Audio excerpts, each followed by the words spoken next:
Hey guys, what's going on? So, this is just a quick update to the President's Coronavirus Task Force meeting, which transpired yesterday, April the 1st. So, let's just jump right into it. Apparently, a couple of things that the President has done here is primarily to the speakers that go on directly after him. They are basically saying they're doing an all out, basically a form of an offensive against drug cartels and stuff like that, because they're saying it's costing many American lives, as well as I have heard speculation that there actually may be an aircraft carrier being deployed in the area as well. So I've heard from former military intelligence people that have speculated that they don't necessarily believe that it's directly going to be used, at least in the carrier sense, for Mexico or something. Folks, and even mentioned in the words here by one of the officials, is I hear Maduro and Venezuela basically being talked about. So we're going to have to see what happens, but let's pop right into it, Mr. President. Thank you very much, everybody. Welcome. Thank you. So, America continues to wage all-out war to defeat the virus, this horrible, horrible virus. You see how terrible it is, especially when you look at the numbers from yesterday. And we explained why we're extending our nationwide guidelines to slow the spread for 30 days. Together, we have the power to save countless lives.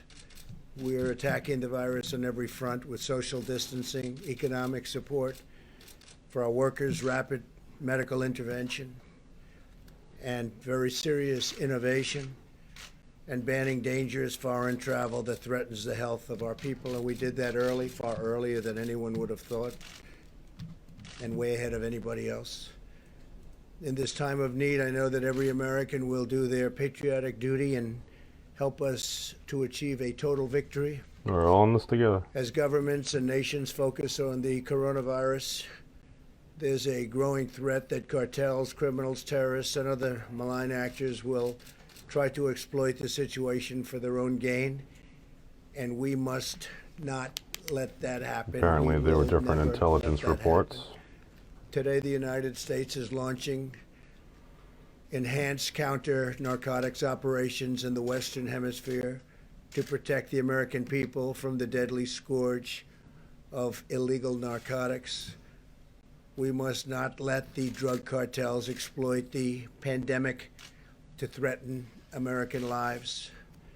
In cooperation with the 22 partner nations, U.S. Southern Command will increase surveillance, disruption, I and did notice seizures of use drug of the term shipments, and narcotics provide many additional times within support this. for eradication on this efforts, speech. which are going on right now at a record pace.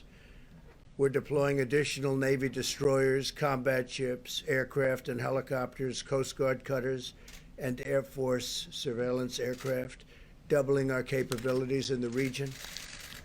Very importantly, our forces are fully equipped with personnel, protective equipment, and we've taken additional safety measures to ensure our troops remain healthy. Secretary Mark Esper, Attorney Such General Bill Barr, as National Security Advisor Robert O'Brien will provide more I'm details. hearing about In a ship with a addition, bunch I'm of going folks to that are have sick. General Milley, who's done an incredible job in so many ways, say a few words. And also with us our Chief of Naval Operations, Admiral Gilday, who I think you know, and Commandant of the Coast Guard, Admiral Schultz. So I'm going to ask Mark to start, and then we can go. And after that, we're going to take questions as it pertains to this, and then we'll go on to phase 2, which is the virus itself. Okay? Thank you. Please, Mark.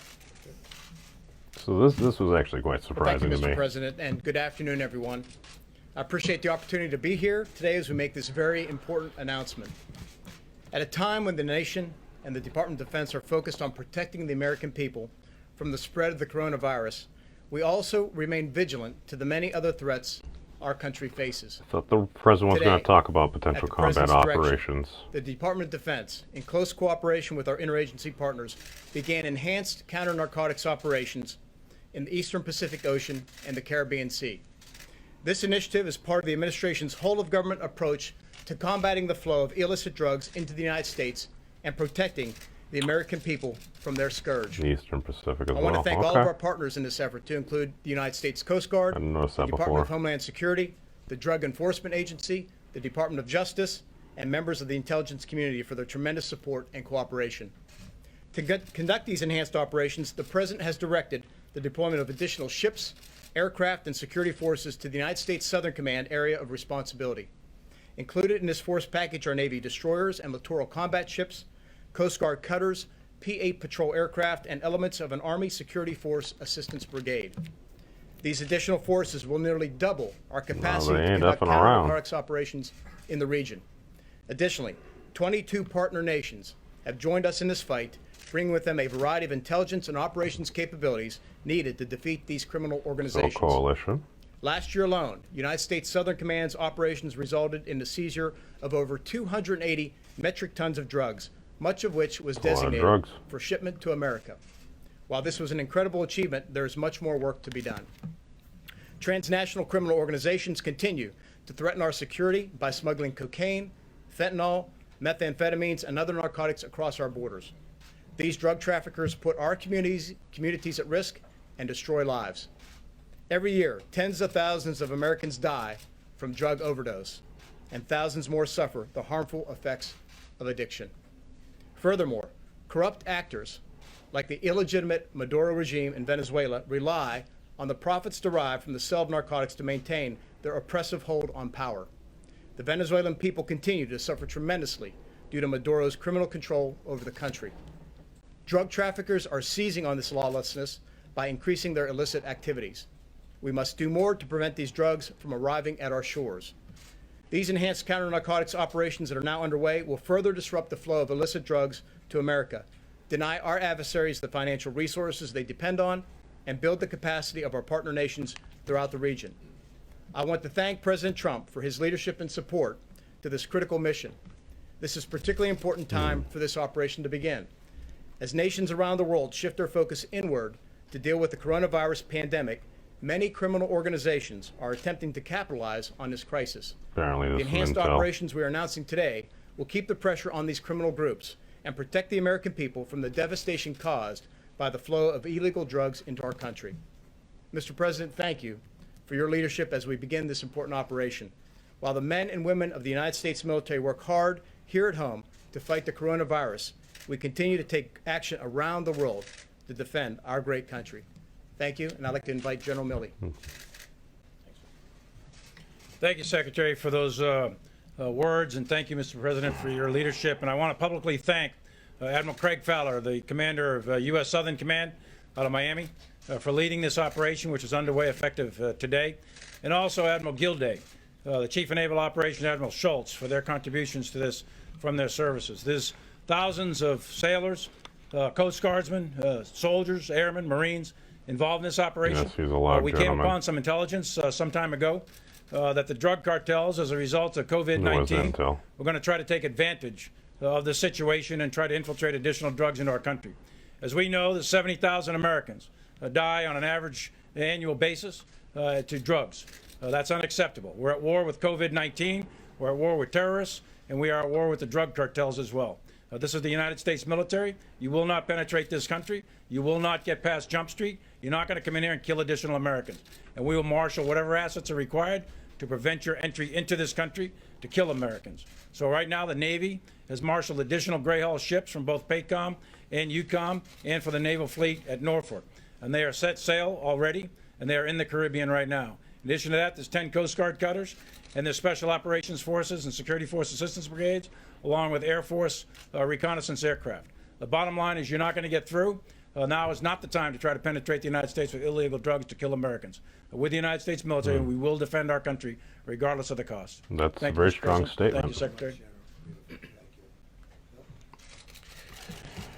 Thank you, Mr. President. Thanks So, for your decisive we're not gonna- leadership as we. We're not going to keep this that long right here. I think that's a very important because this is laying the groundwork for what we could see in the future. Because right now, basically, everyone's talking about the virus. The virus, the president, I think it was the other day or so ago, literally just straight up called it a plague. which, in a way, yeah, it's typically our modern plague, stuff like that. I mean, we're seeing a lot of like the same things and stuff. It's just I feel like in some ways a lot of modern medicine has kind of spoiled us in some ways and stuff, because certain things just like covering your mouth and nose, like we used to have handkerchiefs and stuff, and again those are fully germ infested things, but you could also wash them. And this is what kind of brings me back to when I interviewed Luto about a little over a month and a half ago. She was in Hong Kong when this was really starting to hit them there, and she was telling me about all the different things that they would have to do, just basically be covered completely up, have like 1 or 2 masks on and everything before they went out. If somebody within an apartment structure was sick, that entire apartment structure, literally nobody could leave it for 2 weeks.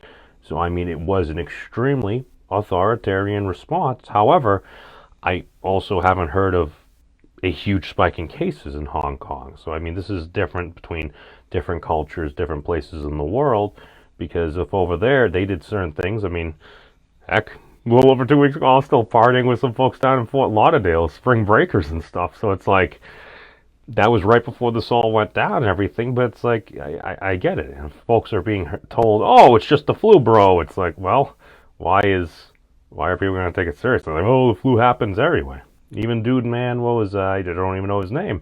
He was the dude that was on that video that went viral. It's like, oh man, if I get corona, I get corona, man. He's just like, listen, I didn't understand the situation, the gravity of it and everything. He straight up came up and he apologized. And you know what, hey, power to that kid. So, but as we just saw right here, it's the president came out and basically he's announced that we are seeing a ramp up of forces in the greater Caribbean area as well as the East Coast Pacific. Basically, this is in respect, as stated, in response to an elevated level of drug trafficking from different cartels and whatnot that may be operating in the area. And again, I have heard speculation earlier today from a former individual within military intelligence stating that this likely could be a play towards perhaps Venezuela, the Maduro government and everything. And I believe it's actually this gentleman that kind of goes into it a little bit here. But we'll just wrap it up right there. Hey, thank you all for watching. Peace out, take care, and long live the elbow bump.